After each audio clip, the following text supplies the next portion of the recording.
it's something very interesting, and I think that is worth sharing. We have a large audience online as well, listening to us and watching through this program.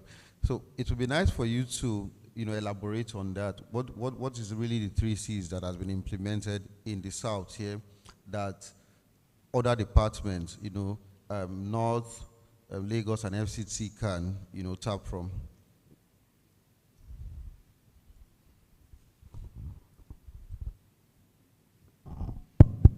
All right, thank you, Frank. Well, it's a very simple approach, which, when imbibed, will bring a resounding result. It's to tell us that no man is an island. We operate in a network of environment that we need each other to succeed. So the 3 Cs stands on cooperation. The need for you to realize that, look, I need to, if I have to survive, I need other people to cooperate with others who have similar mandate with me for me to be able to deliver on the objective that I've set for myself. So in the department, what we've done is, look, when we came in on board, is to speak to the mind of everyone. You're not to build silos. You're not to feel that you are alone by yourself. We probably have to operate or cooperate with one another, speak to one another. If I see you're doing good in this area and I need to probably, and I have a challenge in my own part, I probably have to talk to you instead of just sitting down there and be and not be productive. So we had that discussion, and it stems from when we started to stratify the offices when we came in to say, look, based on your capacity, we have the one that are strong, we have the one that are they are upcoming. So we will probably be able to, we categorize them that way, and we speak to them anywhere you find yourself. Try and give your best to it. If you have issue in, if A has a strength in this place, speak to that person. Then we talked about collaboration, and we said, look, all of us need to probably come together as one. If I need data, go to the person that you know that has the repository of data. You could go to the tax office, you could go to the small tax office. In case you're working on something that actually needs, they have, you've seen it in the account, that they have another leg somewhere, you probably go and they do what we call cross-data matching to see what you are getting for you to get the maximum result from what you are doing. So, and we went around again to speak to ourselves on the need to effectively communicate the mind of management, and that's where we have the effective communication. The communication is not just talking. What I intend, did you understand it? Can you replicate it? Can you carry it out? So we went around and spoke to the mind of all our tax controllers, all our head of audit, and tell you that, look, come, this is what management is doing. This is the direction we're going. We are doing a transformational change, and you have to be in this boat. There's no way that the two of you, the head of audit and the tax controller, reports to the director, and you cannot be having issues with yourself. So the two of you have to cooperate. You need to collaborate, and you need to communicate effectively. Whatever you want from A, let him know this is what I want, and this is how I want it. So if I don't tell you what I want or express it clearly, you might get a model up, and at the end of the day, it might be what I'll give you might not be useful to you. So the 3 Cs has actually helped us in identifying the fact that you are not alone. You are not a trillion. You can't be the silo. We all exist in a network, and we must leverage on this network and the capacity of what we have, because we have a whole lot of things in this service that could help us. So until we begin to tap into these resources that we have, then we can't maximally operate at that level that we want. So it has actually really, really been helpful. Thank you very much, sir. To our Vice Chancellor, our very esteemed Vice Chancellor, it's such a good time for you to be here, and particularly our grand finale. And just to let the audience know that after we finish here, you would have the chance to ask some questions as well. So, sir, one of the main issues we have across the service, particularly for those outside Abuja and perhaps Lagos, is that they don't get trained. And some of them, I mean, since they joined the service, they have never attended maybe more than 2 or 3 training, and they've been here 10 years. Now, it's a recurring issue that has been there for years, and people are maybe perhaps tired of complaining, and they've probably given up. What is the plan for 2025, particularly for our group, ETD? What training do you have for us? Not just technical trainings, but in terms of soft skills as well. What's the plan for 2025? Okay, thank you very much. Yes, we get a lot of the complaints about people not being trained and saying that they have been there years without training. Like we had also discussed at one time I was invited to the management meeting. First of all, let's clearly define what you mean by not being trained.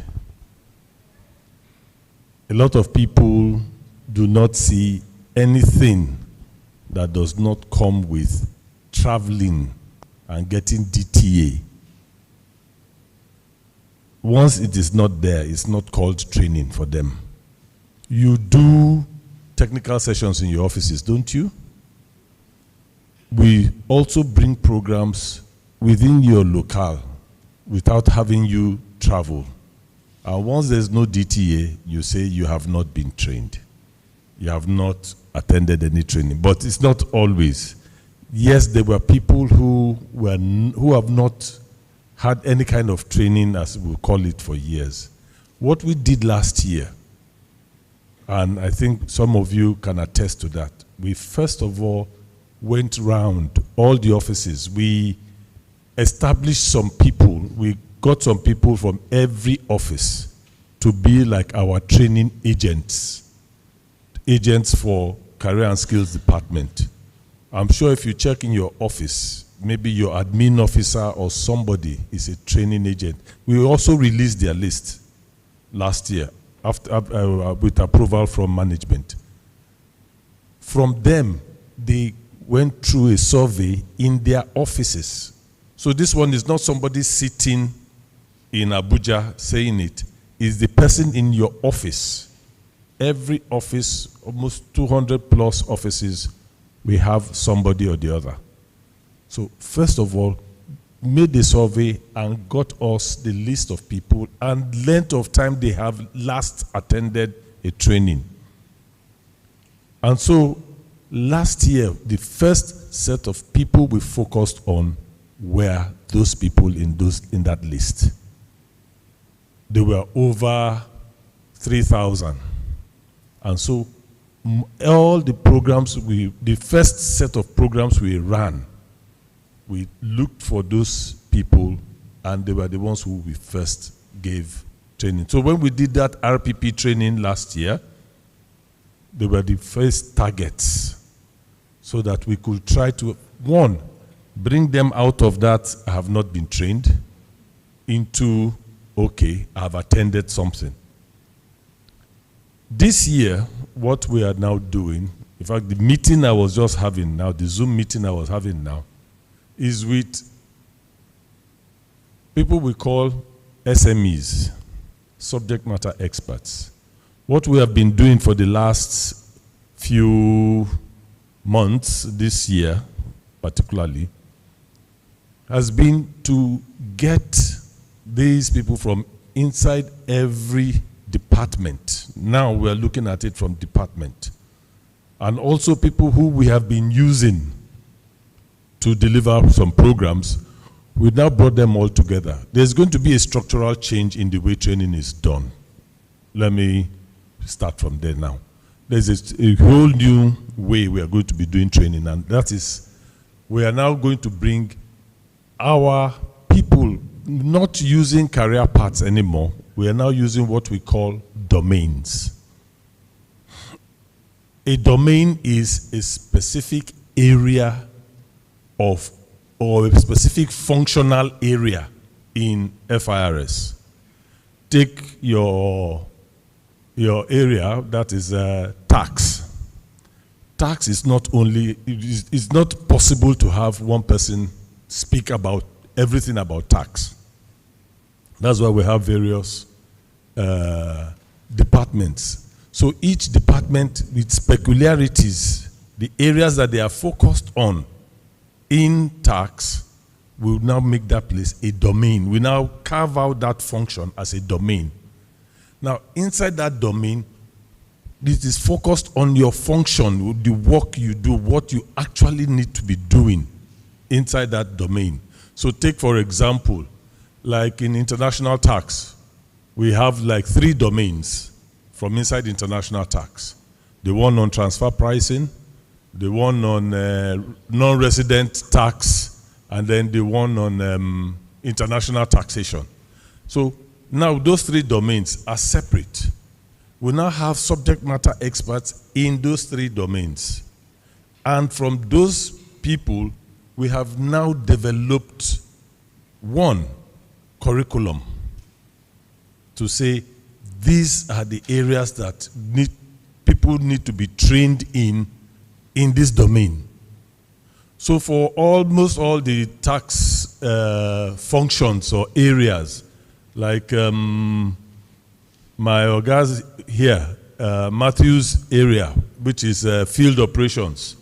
I think we've broken field operations into about 2 or 3 domains inside field operations. Emerging tax, we have like about also 3 or 4 domains. Now, we have gotten subject matter experts from inside these domains to sit with us and develop curriculum. Now, out of this curriculum, we now have what we call modules. These modules are now what you will be trained in. And now, from the modules, we are developing content that will be used in training. That is one. Now, these subject matter experts will also remain as our people in the field or in the offices that will also still come and deliver training in those domain areas where they are subject matter experts. So in this way, we are building internal capacity, and we're going to start reducing our dependence on third-party consultants. We are the ones who know what we need and how to do it. Aren't we? No other organization does tax administration as we do it. So it is only us that will know what we will need to teach our people, to train them, so that we are not training you on theories. We are training you on the practical things you are doing in your work, at your desk. What you really need to know to do your job. Not all the plenty esoteric, big name programs that we have been doing up till now. So those subject matter experts right now are in a meeting, and what they are going to be doing next is that they are going to be coming to the heads of departments in their domain, within their domain. Go to the heads of departments now, say, okay, see the modules that we have built out of this domain. Look at your staff. Who and who needs this training within your department? So they'll be coming to you between now and Monday, and they will come and ask, and please let us be very focused on this. Who and who needs what training? There are numbers of modules inside each domain, and you will look at it. It's not only going to be technical, as you rightly asked. Yes. Soft skills, as you will call them, leadership skills. One major area is on communication. We know we have a very huge skills gap in oral and written communication. That is one area that we are trying to ensure that every staff, from officer 2 to director, And let me say this very clearly. Yes, directors. There are many of them who are not able to stand up to be able to speak or even write properly.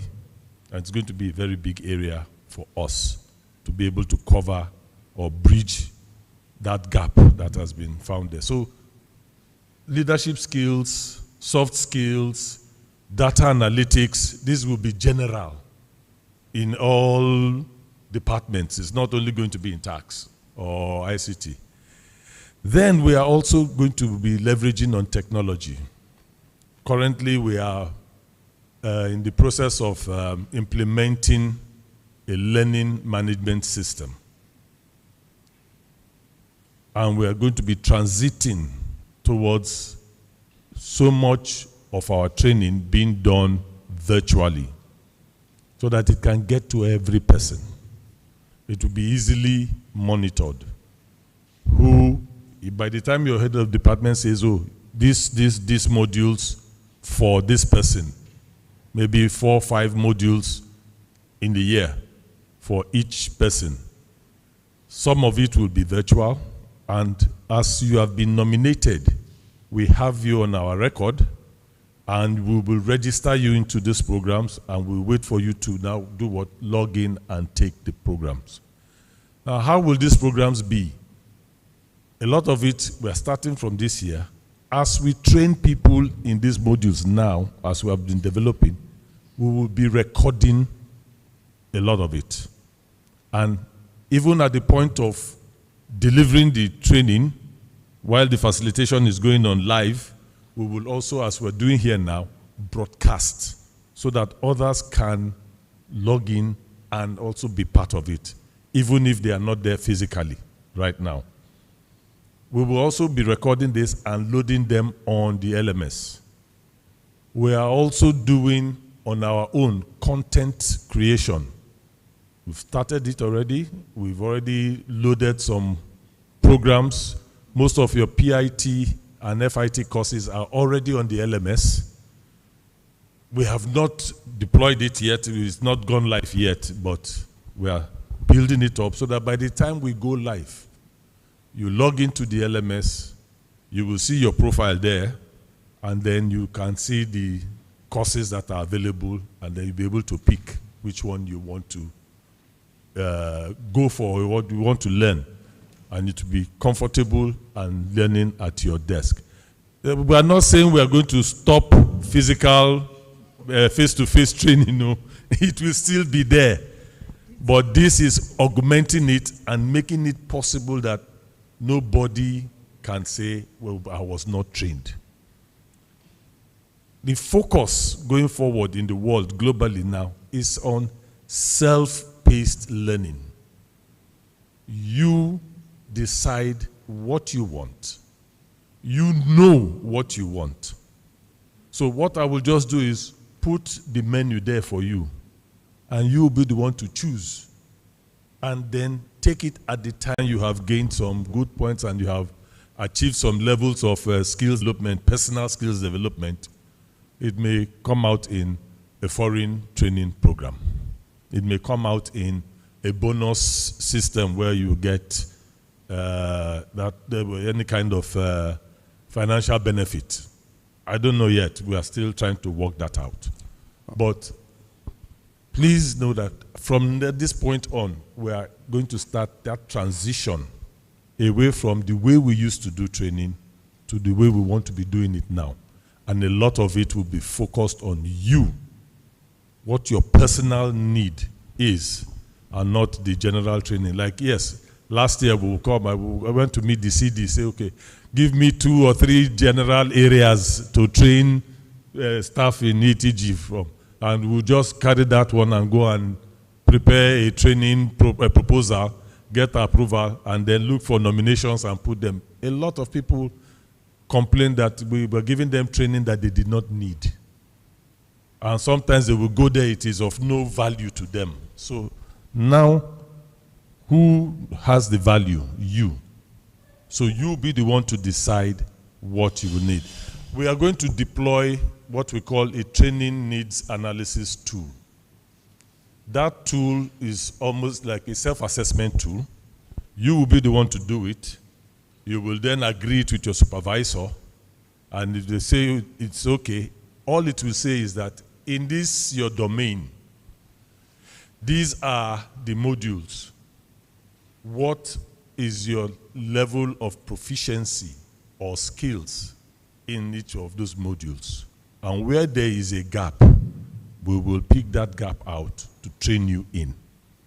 Now, the levels will be like almost like basic, intermediate, or advanced, but we are looking at it as a way to, it's not, when they say basic, it's not that it's for junior staff. No. When they say basic, it means how much of knowledge or skill do you have, even if you are a director in that area and you are still basic. So our training will now be focused on you getting that foundational understanding so that it can build you up even as a director to be able to function in your job better. So all these are plenty of things that we are moving forward. We're seriously going to leverage on technology, and we will try to ensure that every person, in one form or the other, attends something that they need in their jobs, not what we will just throw out for you and carry you and put there. Thank you very much, Mr. Adego. I am actually surprised that anybody is clapping for you, because you didn't mention two things. These virtual trainings you are talking about, we used to pay DTA.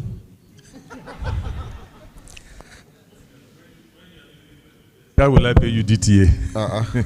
But that's why I said there are going to be other benefits attached to it so that it does not. Yeah. So you didn't, two things. You didn't DTA, no more DTA. No, not that no more DTA. There will still be face-to-face physical trainings, and it will still involve DTA. Then secondly, of course, we'll come back to that, the issue of foreign training, because you didn't elaborate on that, and that's also another area that people talk very much about as well. So moving on, sir, to Alhaji Abdul Hamid. One of the issues that we've talked about in the course of these sessions that we've had is the issue of debts and arrears, managing debts and arrears. And I recall that when we were in Kano, you shared some tips and some advice on how to manage debts and arrears, going forward. Because across the country, across our offices, we have, more like some form of crisis of carrying, debts, arrears over and over, the years. So can you, share the same tips with us on how to do that and how it's being done in the North right now?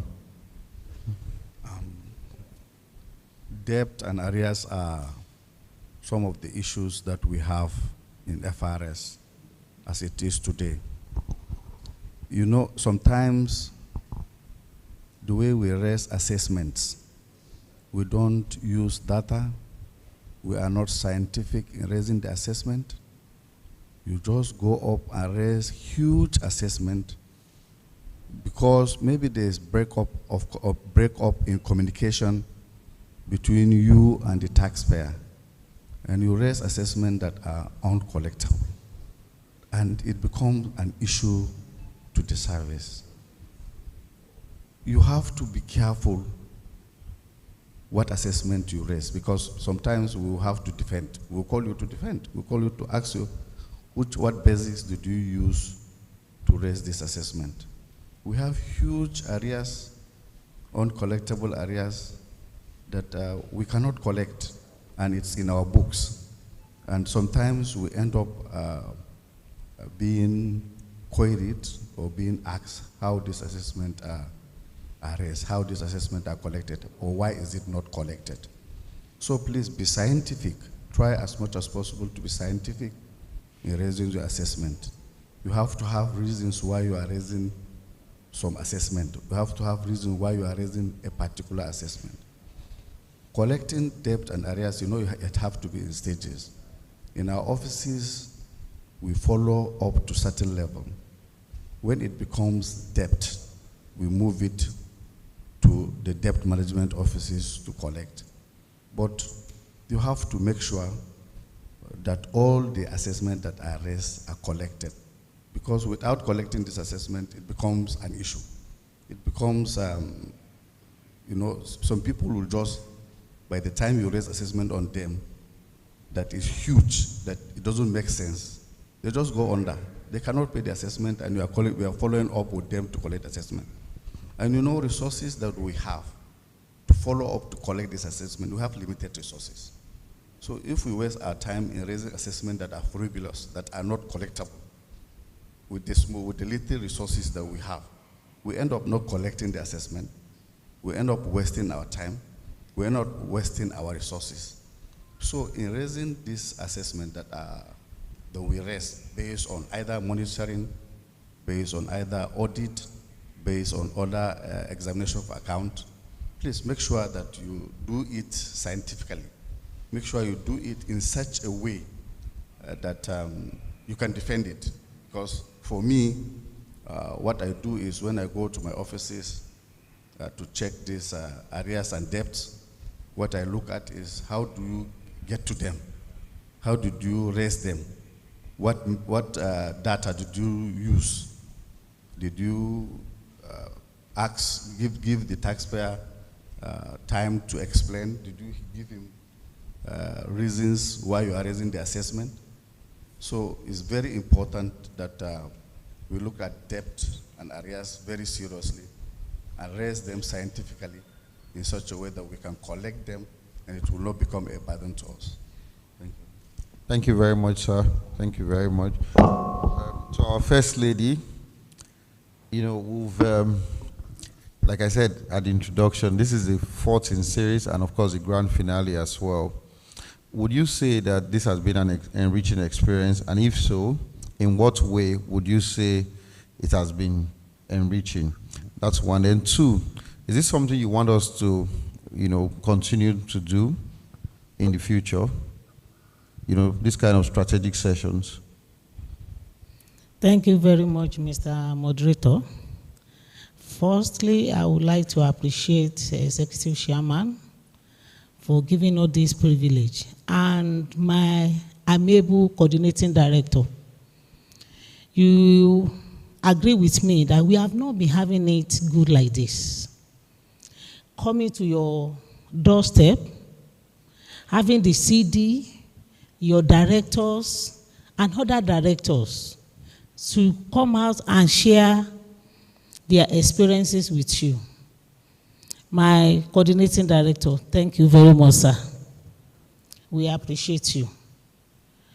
My takeaway about this program is that we learn a lot because you know what is happening in the north. We know what is happening in the south and Lagos, even FCT. You can't cross-check what you are doing that is not in line, or what you can add, the value you can add to it. When Director South was doing opening remark, he mentioned 3C: collaboration, communication, and cooperation. And yes, yesterday too, we had a meeting, and the SMO was talking about ICE. And I is for innovation, C for collaboration, E efficiency.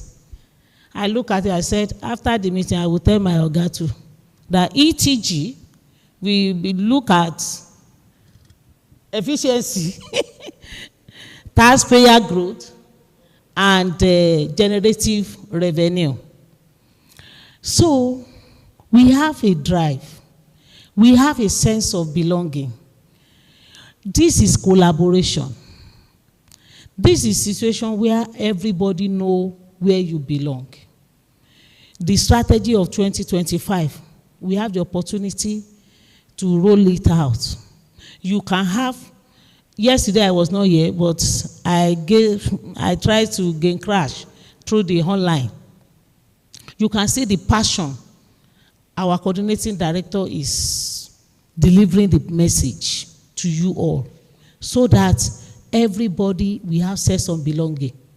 You know what to do in 2025. And with this passion, you were not in Lagos or FCC, but you will stream it online. So, which means that this has been impactful to everybody, including directors, and we want you to go to that mind, back to your office. Go with that passion, with the zeal, and all the strategy. What is more important is execution, implementation. The planning, information have been laid down. So, to crown it all, I know I have creative coordinating director, and we are following suit. Which one I will say is not being beneficial? Is it the function of TPRU, Taxpayer Reactivation Unit, or collaboration with other departments? We had what Director FOMD, Director Tax Data Management, and even we have Professor that opened our mind when he was in FCC, mentioned accountability and responsibility in workplace. And yesterday he talked about the personal growth, to make sure that everybody, training is very, very important. And I remember I mentioned something in Kano, that training is for you. Nobody can take it away from you. And our VC training school, I call him Vice Chancellor, mention it, all the modules, but look at it. Which one is relevant for you? Which one is relevant for me? If there is anyone you can develop yourself, please, my dear, go ahead and do it. We have privilege to develop ourselves and train and retrain until we get to the master position. So, my Oga, we want more of this. And I don't want it to be, even if it is 2 regions, it shouldn't be once in a year. So that this is April. By June, we'll get to our P period. Everybody, go back. And this target, we have ambitious targets. And when we are talking about ambitious targets, we have 100% collection, 100% of compliance program, of compliance, filing compliance, 100% of the activation of cases allocated to you, and for reactivation of reactivation of inactive cases, and you have 100% for the audit approval cases. So we have ambitious targets. Because of that, that's why we are going up and down from all the regions. So I want you to go with that thing in mind for the passion, and make sure that we together, alone, we do so little. Together, we achieve so much. Thank you very much. Thank you very much, man. So much words of wisdom. And in your comments, you made some very salient points. You talked about execution. You talked about collaboration. You talked about 100% collection, which also form the basis of the CD's presentation and its strategy for 2025 as well. So, Mr. Oyebanji, one of the things the CD said earlier this year, or in his communication to the directors earlier this year, was the issue of clusters, setting up clusters and segmentation. Now, the idea behind that is to, manage our taxpayers more efficiently and effectively, and also to drive collection.